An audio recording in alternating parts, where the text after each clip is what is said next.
Sveiki, gyvi mėly bičiuliai. Vaidas iš Dangiško kelio sveikinasi su jumis. Na, žadėjau apie daržus video, tai ir parodysiu. Čia vakarėja jau, po darbų mes tokie. Bet va, ką tik tai su gandru čia pabendravom. Tai jis jau ten nuskrido. Ir dabar tada pradėsiu nuo česnakų mūsų. Va, kaip sakiau, mes viską stengiamės augintis pagal gamtinės žemdirbystės principus, šiek tiek permakultūros tam tikrų dalykų, pakeltos šiltosios lysvės, mišriosios lysvės. Čia šiek tiek toksai kaip miško sodo toksai stiliukas. Tai mėginam susikurti savo čia tokį dalyką. Tai va, tai čia mūsų česnakai. Tokios 3 lysvės, 1, 2, 3. Čia va truputėlis šilauogių, spanguolės apačioje. Čia miškeliukas toksai mūsų. Ir ten toliau dar vienas laukelis česnakų. Šiemet gražus česnakai kaip ojetus. Ojetus tokie dideli. Va. Tarp gėlyčių savo auga. Labai gražiai. Ir čia yra mano pomidorai. Va. Kas yra įdomu. Tai mes juos vadinam levandiniais pomidorais, todėl kad čia, kaip matot, ir levandų yra kupstai. Nors galima būtų ir česnakiniais vadinti, nes ir čia šalia česnakų. Čia va šita draugystė yra iš tikrųjų ne šiaip sau, žinokit. Kiek teko skaityti, domėtis ir jau iš praktikos šiek tiek žinau, kad labai mėgsta, labai draugauja tiek pomidorai, tiek su česnakais, tiek pomidorai su levandom. Levandos, žinot, turi tą kvapą ir tas kvapas irgi nepatinka visokiem kenkėjam. Todėl atbaido jos tiesiog nuo mūsų pomidorų. Bet tai pabandykit kenkėjo vietoj, būkit. Įsivaizduokit, esat kenkėjas. Surastų su čia tuos pomidorus, ne? Čia levandos, čia česnakų, viską, kur čia tie pomidorai. Tai jie ir neranda. Užtat mūsų pomidorai labai faini būna. Va, tai čia tokia įžangėlė, kad tie, kas žino mus, tai jau žino, aišku, jau aš ne kartą pasakojau, bet va. Čia naujasis laukelis, va irgi česnakai. Eina, sako, kokie gražus. O, kokie dideliai. Bus gerų česnakėlių šiemet. Nu, tai čia tos laukelis toksai. Aš jį ketinu dar įrėminti su lentom. Ir kaip matot, viskas mulčiuota. Šieno dėta tikrai storai.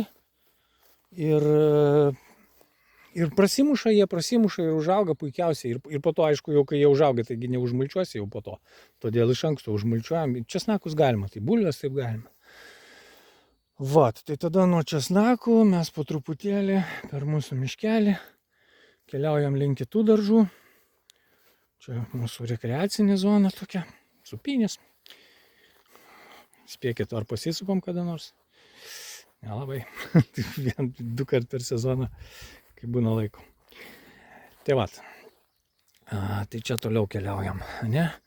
O čia šitos 2 lysvės, čia kažkada tai buvo mano pomidorai augo. Betgi darom tokią biškį sėjomainą, keičiam vietom, tai dabar čia braškės. Ir braškės, matot, auga visai neblogai. Neblogai, aišku, jos nušala, kai visą laiką pavasarį. Todėl tik tai vėliau mums tenka šitų braškių. Bet, kiek yra, tiek gerai. Džiaugiamės. Ir irgi česnakų mes vieną kitą dar į braškės įsodinam. Gėlių įsodinam, pavyzdžiui, sinavadai pas mus braškės auga. Gražu ir naudinga. Pritraukia apdulkintojus, to pačiu ir braškės efektyviau apdulkina. Bitelės, vapsvelės, muselės, žiedmusės, visokias viską. Toliau, bulvės. Mūsų bulvės, čia tos vadinamos permakultūrinės šiltosios lysvės, pakeltas ten apačioj ten visokia mediena sudėta, jinai pūna, šyla ir trąša, ir šiluma, ir šaknim viskas. Žodžiu, apie permakultūrą čia irgi galima daug kalbėti. Tenais irgi lysvelė braškių. Dar bulvės, sakiau, parodžiu. Tai bulvės, matot, gražios bulvytės. Irgi mulčiuotas viską mulčiuojam. Storas sluoksnis, išlenda pro storą sluoksnį ir paskui ir drėgmę sulaiko ir viską. O čia, kad žolės, tai nekreipkite dėmesio. Čia jos tai atsiranda, tai paskui nušienaujam, tai vėl paliekam. Tai taip, netrukdo tikrai. Nu, nebent kam nors atrodo, kad čia kažkaip negražu ar čia ką, bet šiaip tai nieko jos baisaus blogų nedaro. Nu, tai čia va irgi, matot, braškės su česnakais, tokia lysvelė yra. Irgi mulčiuojam šiaudais, todėl kad šiaudai labai gražiai, kai ant šiaudų nukrenta braškė, nu, atsigula, tai noksta, tai neišsiterlioja. Tokia būna sausa, graži ir tiesiog paimi ir gali valgyti. Švari.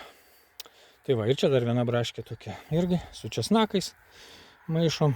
Česnakas labai gerai ir braškės tas pabiškį apsaugo. Čia kažkokių salotų, svoguniukai. Tai va, svoguniukų jau nemulčiuojam, nes jinai tokia kultūras, čia svogūnai, kur va, visa lysvelė svoguniukų ir nemulčiuojam, nes nėra kaip jie. Jie pramulčia gal nelabai nori išlysti. Tai... Čia toliau pomidorai irgi. O čia viena lysvelė pomidorų, viskas užmulčiuota šiaudais. Čia šita dar nieko nenaudota lysvelė. Čia irgi tokia darbiški laisva. Ateina vietės, tokios vasarinės. Va, žirniukai. Puikiausiai žirniukai irgi apmulčiuoti. Ir savo žydė bus žirniukų. Na va, ir pomidorinė dar viena lysvė. Mes turim nemažai pomidorų, tai mėgstam. Ir džiovinam, ir apmulčiuojam. Irgi šiaudai, žinokit, šiaudai geriausiai. Kai kur dadedam žolės, paskui jau pjautos, o dabar pjaunu žolę, tai čia česnakai, kaip matot. Irgi va, einam toliau. Va. Pjaunu žolę, čia kur pjaunu žolę, parodysiu, kur šviežiai mulčiuota. Morkytės, va, morkyčių irgi iš kraštų apmulčiuojam, bet per vidurį, kur morkytės nemulčiuojam, nes morkytės, burokėliai, jie neišlenda per mulčią. Todėl reikia va tarpelį palikti, jas pasodinti, nu tada tenka biškį paravėti. Va, aišku, bulvių čia mes niekas neravim, supratote, ne? Dėl to ir mulčiuojam, kad drėgmę išsaugot ir kad mažiau būtų ravėti. O čia, kad iš kraštų apauga, tai čia šalutinis efektas. Reikia žinoti, kad jeigu mulčiuosit, tai žinokit, sudarot geras sąlygas bulvėm arba kitom kultūrom, bet žinokit, ir piktžolėm lygiai taip pat pagerėja sąlygos, todėl jos irgi šauna kaip turi būti. Čia labai gražiai gervagė žydė. Šalia sinavadai, o mūsų veislinis dilgelinas ir čia visokių gerų dalykų dar yra. Tai va, dar vienas bulvių laukelis, čia vėliau pasodintos, per 3 kartus šiemet sodinom, tai va jos dar tik tai lenda. Tenais. Ir čia jau matot kraštai, va, su traktoriuku pjaunu ir va, čia irgi bulvių lysvelė, irgi apdedu kraštus dar su pjauta žolytė. Storų sluoksnių nereikia, nes paskui šunta labai šviežia žolė. O va tai va pabarstyti, tai labai gerai. Na va, bulvytis. Tai va, tai žinokit, nu ką, apie daržus tai kaip ir ko gero viskas. Ko gero viskas, nes kita dalis, jeigu apie daržus kalbėti, tai būtų šiltnamis, bet šiltnamis čia turbūt atskira tema bus. Ir kas matėt jau gal ne vieną kartą. Viskas. Prie namų yra mūsų toks istorinis nameliukas, plotelis prie nameliuko, nuo kurio viskas prasidėjo. Mes kai tik tai čia pradėjom tvarkytis čia viską, tai va šitas va plotelis buvo pats pirmas, kuriame čia pasisodinom ir bulvių, ir kopūstų čia buvo visko. Tai va čia bulvės ankstyviausios pasodintos ir dabar užtat aišku jos didžiausios. Nu, vat.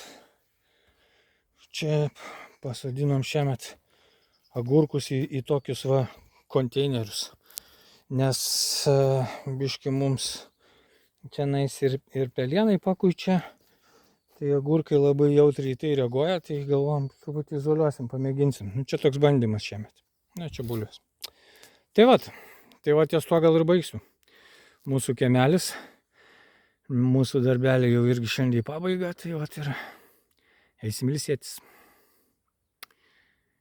Iki kitų kartų, bičiuliai.